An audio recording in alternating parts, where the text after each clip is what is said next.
Now, if you want to take more countries off your travel list, but can't do so because of holidays and annual leaves, watch this video to find out how you can add more countries to your travel list. I've traveled to over 60 countries while working full-time, and I've used this method to take some countries off my list. Now, I don't mean to undermine some of the other countries that you shouldn't go there for a longer period of time. It's just that if you've got limited holidays, then you can add another country to your list while you're traveling. Now, of course, I won't add the obvious ones because if you're traveling in Europe, you can literally drive across to another country within a few minutes. Or I'm not going to add things like Rome and Vatican City because that's just very obvious. So I'm going to give you some niche options that you can try while you're traveling. Of course, depending on the country that you're going to, you'll need to check the visa requirements. And I'll add in 1 or 2 countries where I went to and I had to get the additional visas. But make sure you check that before you book your itinerary. First off, in Europe, a very popular destination that a lot of people go to is Barcelona. And if you're going to Barcelona, you might be surprised that you can explore a new little country just a couple of hours drive, 3 hours drive maybe, called Andorra. Andorra is a fantastic little country. You can go there for the shopping because the shopping there is actually tax-free. But also if you go in the winters or even late winters, you can go for a nice ski trip to Andorra, which is a lot cheaper than most of the other European ski destinations. And if you time it correctly, you can have a few days of beach and sunshine in Barcelona and then skiing and the mountains in Andorra. The other option in Europe is Switzerland. Of course, if you go to Zurich, you can enjoy Zurich and enjoy the town. But a couple of hours away by train and a bus, you can go to Liechtenstein and the city of Vaduz, which is known for its fantastic landscape. It's absolutely amazing. I actually went there last year.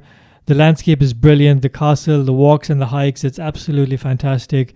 So definitely you can go from Zurich to Liechtenstein in, again, just a couple of hours. And again, you can do the whole trip in pretty much a day. Moving away from Europe and now to South America. Now, if you're in Argentina and you go to Buenos Aires, you can take a ferry to Uruguay and Montevideo and explore Montevideo.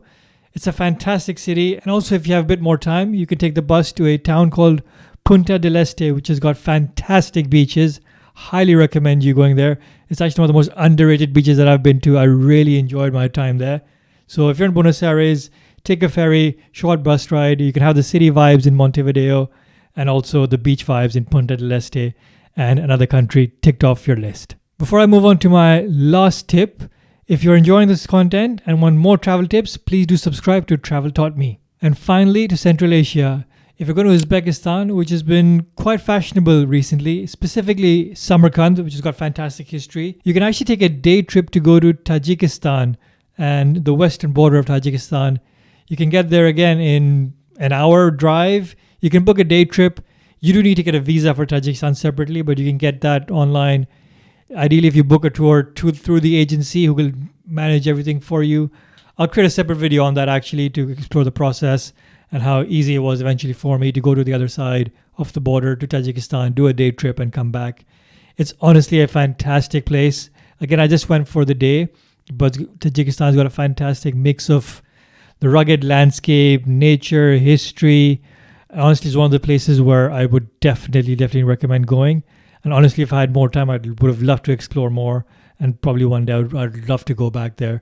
So if you go to Uzbekistan, definitely see if you can fit in a day trip or more to Tajikistan. So those are some suggested countries that you can add to your list. If you're going to the other more popular destinations, you can try to add a country for a day or two.